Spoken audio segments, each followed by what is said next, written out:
Parliament is now clarifying the laws. And we cannot pretend that the Supreme Court didn't say these things. It did.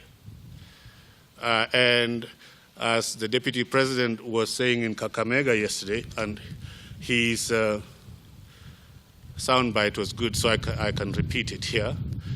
He asked these leaders in Kakamega if a chicken thief can be jailed for that crime. Yeah? You are jailed for stealing chicken.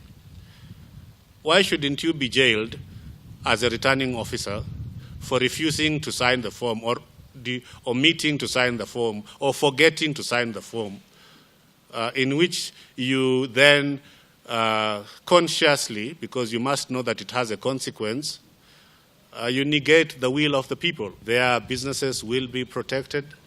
That security will be in full force to ensure that people and their property are not infringed upon, and that to the extent that the demonstrations are peaceful, they are allowed under our Constitution.